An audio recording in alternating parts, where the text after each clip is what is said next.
Hello guys, good afternoon, happy Friday. Naisip kong simulan itong vlog ko bago ako bumaba ng kotse kasi maglalakwatsa na naman ako. Medyo naging busy kami sa Pilipinas this past week kasi nga yung mga expose tungkol sa mga flood control projects na ghost at mga kinurakot. Grabe, nakakapanghina. Minsan talaga naisip mo na ang hirap mahalin ng Pilipinas kasi yung mga kaapu-apuhan natin lubog na sa utang dahil sa kinukurakot ng mga opisyal na to.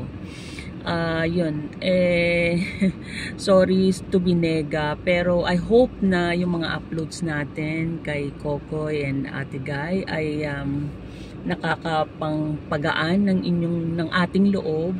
Yun na nga, kung napanood nyo yung interview ni Denise Laurel, tanong yata siya kung bakit hindi na sila pumasok ng politika, at kahanga-hanga rin kasi talaga ang mga Laurel kasi kumbaga after Vice President Doy Laurel ay wala na sa kanilang nangahas magpolitika dahil nga sabi ni Denise, kailangan mo naman talaga ng sapat na kaalaman tungkol sa law and hindi lang naman kasi yan public service kailangan natin ng competence and knowledge to be a legislator, to be a public official.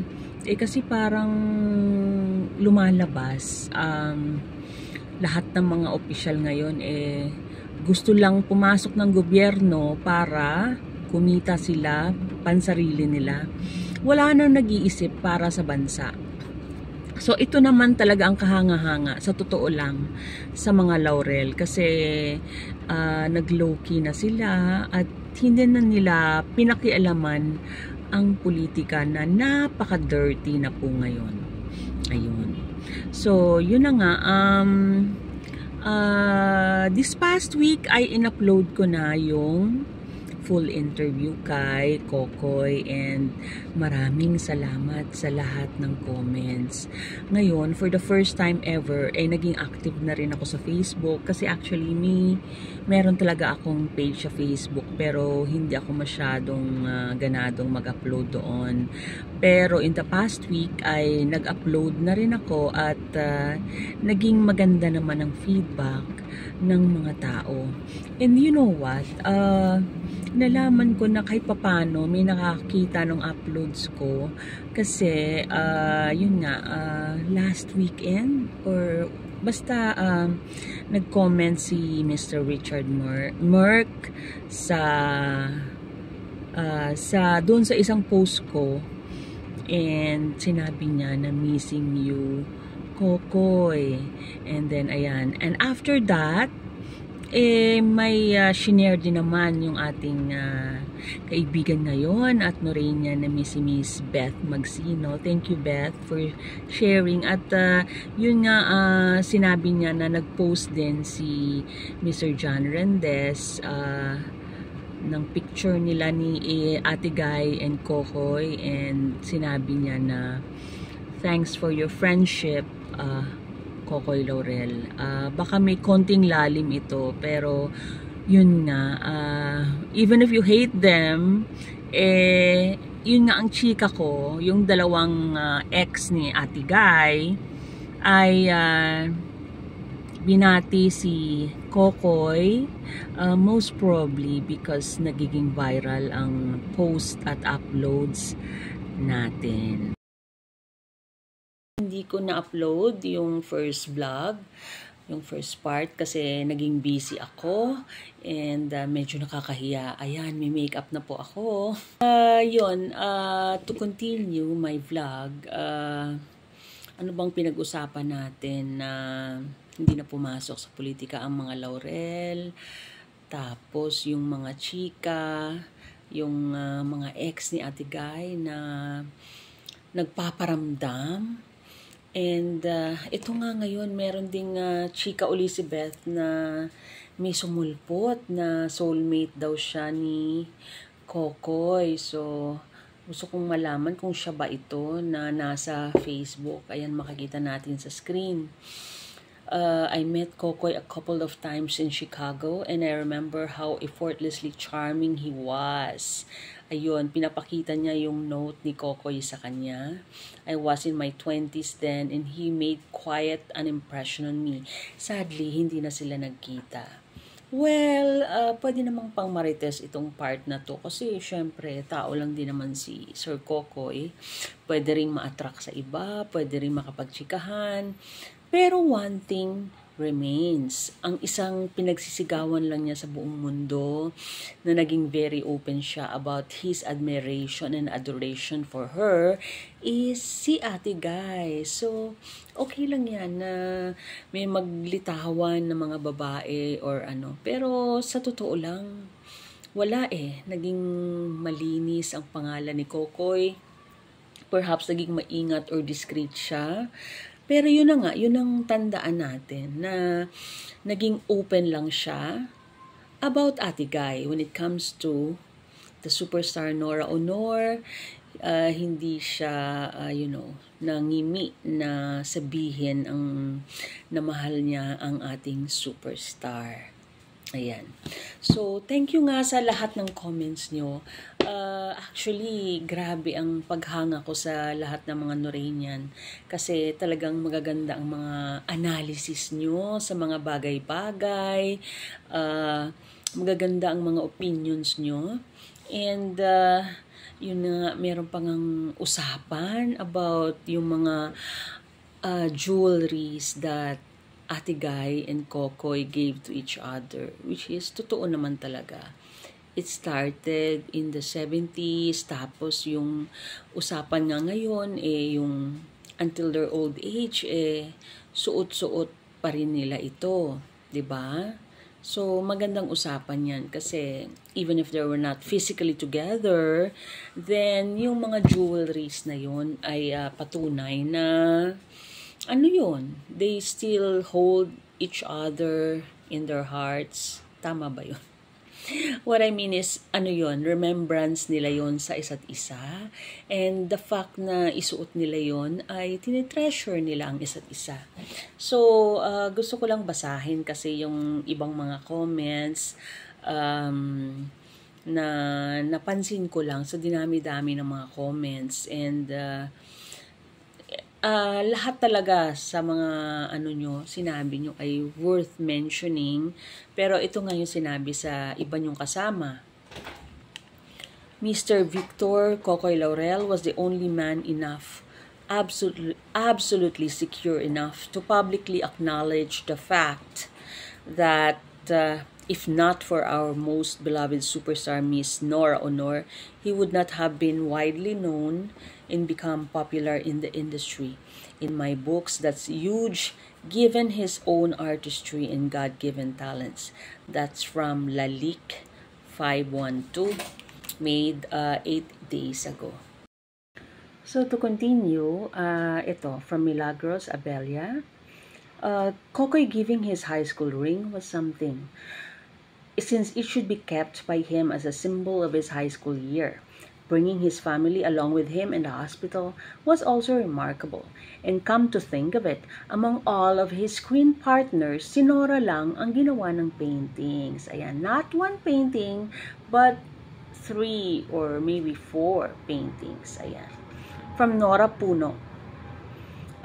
Okay. Nora has viewed our videos many times. At sabi niya, yes, it was very clear she was his first and last love. Look at this time he spent with you. I mean, sa akin, sa interview. And how consistently and how attentive he was when he talked about Guy. I truly believe that they had a very deep connection and special relationship. That admiration from the start, when they were paired together in Lollipops and Roses, had ended into a more intimate relationship. Everything they showed, their actions from the kisses to the hugs, were a clear expression of their deep love and devotion for each other. Okay, from Lourdes Jeronimo. Annalyn, thank you for sharing Kokoy's love, adoration, and respect for Nora. Basta si Nora ang topic ng inyong pag-uusap, masayang-masaya at namumula ang face niya, lalo na ang pisngi. Very sincere siya sa mga sinasabi niya kay Nora. Sabi mo nga nilagay ni Kokoy sa pedestal si Nora. Napakaswerte ni Nora doon sa concert ni Nora na through the years, proven na talagang may relasyon na sila. May tampuhan na naganap sa kanila. But after they had duets, Lollipops and Roses, Kokoy kissed Nora's lips for 15 seconds.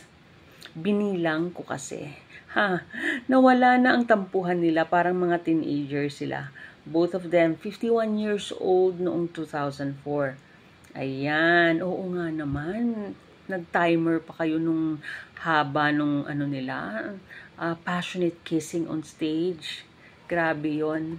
Masyadong nakaka-melt ng puso yon. Ito, from EF5018. Hello po. You know, Kokoy was a very good storyteller. He talks like a teenager of 17 years old, not at his present 72 years old. Telling different stories with full of actions, laughter, smile, and his voice was so excited to tell all these stories that really encourage us to watch and listen to him. You are so adorable, funny man. We always think that you're reserved and shy man. Finally, in reality, after watching this video, you are not shy man after all. Yan ang sabi nung ating commenter. So ito ang ending. Even if you're not with us anymore, you're still sharing love and smile to all. God is so good. This was really God's plan before you left us. Ay, nakakaiyak naman talaga, no? Parang napaka-positive vibes pa rin kasi ang iniwan ni Kokoy sa atin. Not a hint of negativity, but only inspiration for the love he had for Ate Guy. And this is his gift to us, even if he's no longer with us. Yung mapanood natin yung mga sinasabi niya, yung mga sweetness nila, at ma-review natin yung lahat ng mga videos nila ni Ate Guy, na parang ang ibig kasi sabihin niyan read between the lines na lang kayo, di ba? Actually, napaka obvious din naman ang mga sinabi ni Kokoy. So, yung iba, sinasabi na patahimikin na sila at hayaan mo na sila. Pero, yun na nga ang nakakakilig kasi, yung the fact na ma-amaze tayo sa relationship na nangyari sa kanila. And kung ano man yon, kung ano man yung positivity ni Kokoy, yung kanyang paghanga, it makes some of us believe in true love, na yung ganitong klaseng lalaki nga, sabi nyo, ay pwede pa palang mag-exist, na from beginning to end, kaya kang mahalin for whoever and for whoever you are and whatever you did in your life, diba? Na meron pa rin talagang pagmamahalan na tunay.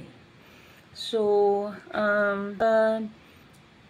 gusto ko rin sanang mag-open ng invitation sa inyo na if you want to talk with me online, sabihin nyo lang. Kasi minsan may isang nagsabi, mag-FaceTime tayo, ganyan-ganyan. Kasi after I posted the whole video, na syempre marami kayong gustong sabihin, di ba? So, pwede ko namang i-arrange yun na we have a Zoom call or maybe another platform where we can talk and have chikahan, a marites session, or ano lang, usap-usapan lang, a chat with the community. Sabihin nyo lang. And I will try to work for it and make it possible so that we will know each other and talk to each other online. I would appreciate it if you leave a comment after this video and tell me which part of the world you are. Kasi curious ako.